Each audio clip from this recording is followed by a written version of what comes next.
Perfect. Then I'm happy to start.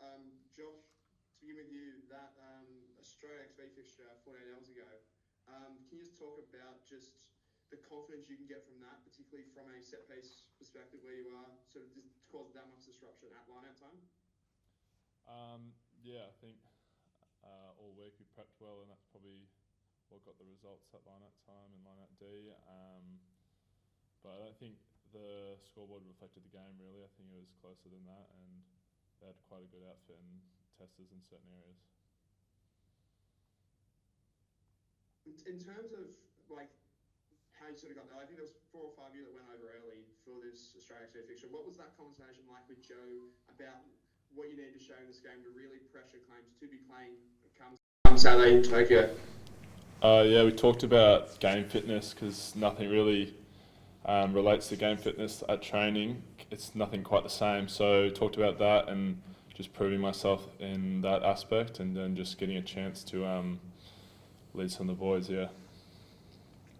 And just on this sort of spring tour, I mean, sort of 5 games in 5 weeks is going to offer up a lot of opportunity, particularly with you look at guys like Will Skelton not being there. How do you sort of see that battle for the second row when you have, again, guys like Nick Frost, who can really sort of pushing yourself and Jeremy Williams' position in particular?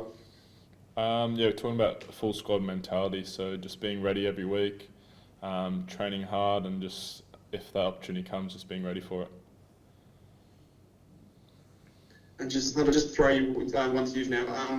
That game in Japan 4 years ago in 2021, I think you're one of a few players in the squad that started that game. What's your memories of what to expect from sort of playing in Tokyo and the sort of fast and paced nature that Japan likes to play with? Yeah, obviously how quick on the ball the Japanese boys play, and they also got a skill set as well to pull the trigger and go out wide, and those little tip passes.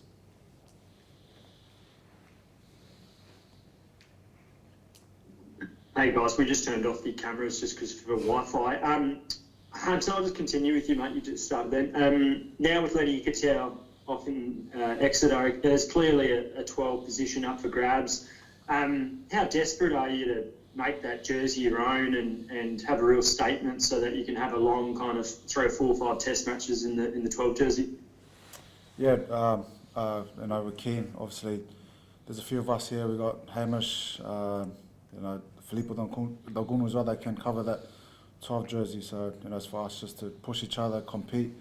That way we can only get better and hopefully get more game time in the 12 jersey. Did you get much feedback off the back of the test in Sydney against Argentina? Clearly, a lot of little tackle busts and getting your nose through. What was the feedback? Yeah, Joe was super stoked with me getting back out there, taking my opportunity, and obviously the quality and the consistency that Joey and Len's been playing, it's pretty hard to go away from that.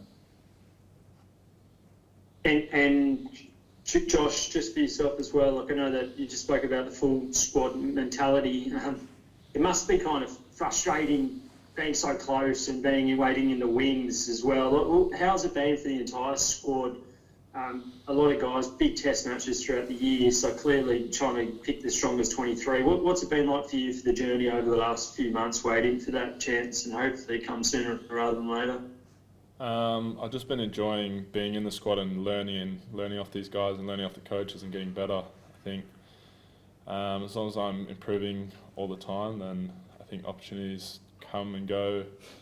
But just being ready for when it does come is my goal at the moment.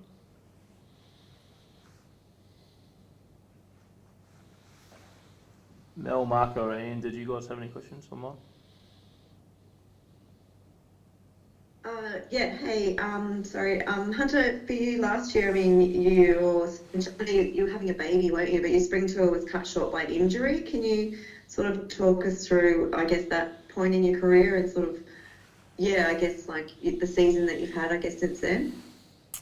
Obviously, did a little calf injury there the day before we flew out, and I was expecting a little one as well, so it was a down moment for me, but then there was an up to it, being there for my little one's birth, so it was awesome.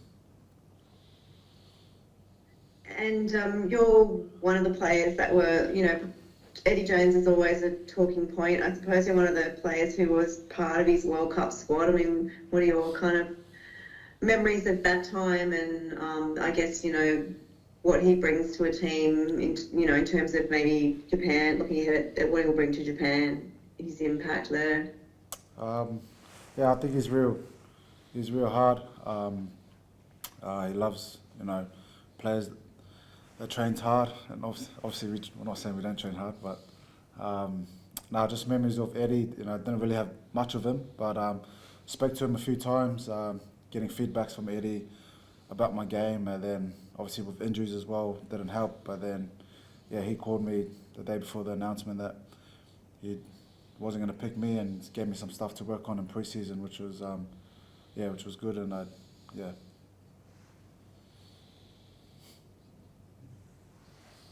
think people are going to continually ask about Eddie throughout the week.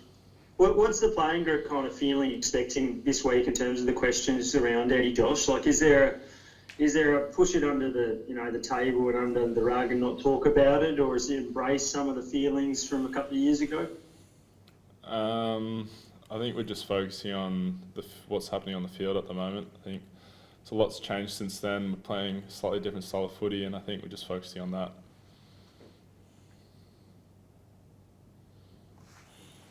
Marco. So, Josh, can I just ask you? Go ahead. Also, just one more for Josh. Can I just ask about, you finished the season with the Reds, and that's then going back to sort of Bond and really helping them sort of get a premiership. How much was it sort of missing out on those sort of July series? Really sort of that Lion series really motivated you to kind of go back to Clubland and put in a good performance, so you have the chance to impress the next and sort of keep taking those steps up to when you're back in this Wallabies setup.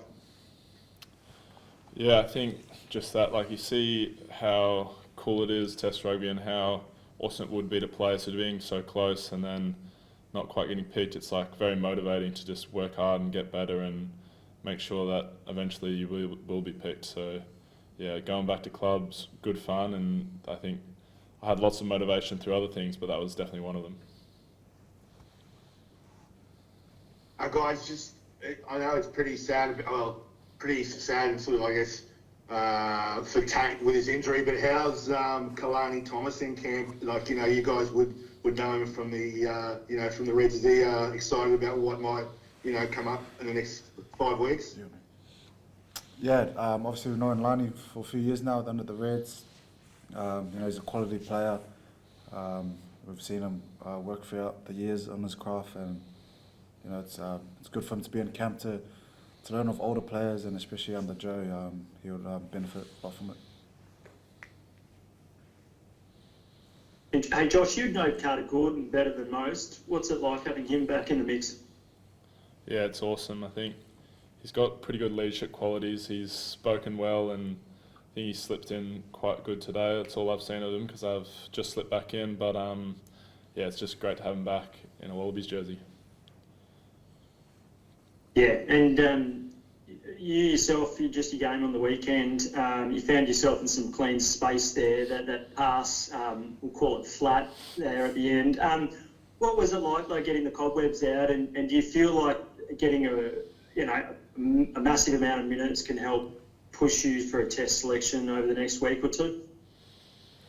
Yeah, I definitely think that 80 minutes is just perfect for my cardio and my game fitness. I think there's nothing quite like playing a game. So yeah, that gives me and the coaches a lot more confidence that if I do get picked, then I'll be able to still be fit and do my job for however many minutes I'm out there for.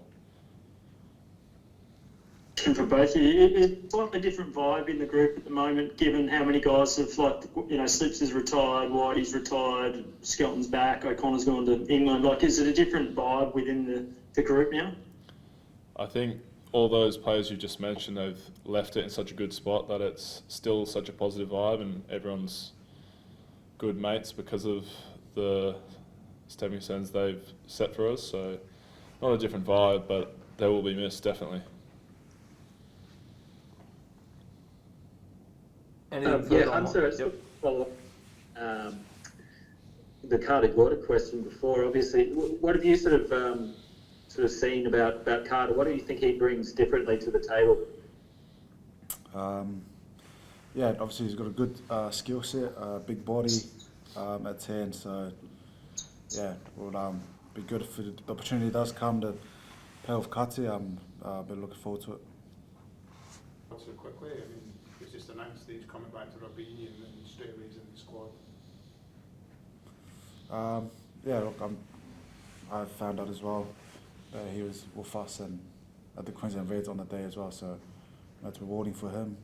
Obviously, there's a few injuries there, but yeah, look, we're excited. Been training with him in Sydney those two days before we flew over, and yeah, he looks sharp and looks ready to go. And going back to Eddie Jones again, you weren't in the World Cup squad for France. Was that an injury thing? Was that basically why you weren't in the squad? No, I was available. I wasn't in the squad, and he called me and said why. But I had an opportunity to go play Barbarians, which I had so much fun there on that trip, and gave me the reason why we play rugby. So do you feel that you want to prove something to Eddie Jones, like when you're playing against them, to show him what he was missing in the World Cup? Not really. For me, it's just to prove myself, that I can play at this level, be an international player, and yeah, for us, everyone else is just to go out there and do what we've been training, and be ourselves and just focus on our game. And so, I mean, you've seen Eddie close up, and you've seen his methods, and maybe some of the mind games he plays. What kind of things do you think he'll be doing this week to try and gain the advantage over Australia before the game starts? I'm not much of a media guy, so not really on my phone as much as Canham, so I wouldn't know too much about Eddie. That's what he's going to throw out this week, but like I said, we're just focusing on us and what we can do to go there and put on a good performance. Well, Josh, what do you reckon? Yeah, I'm not sure either. I think we're focused on what we can do in our circle, not really worried about that kind of stuff.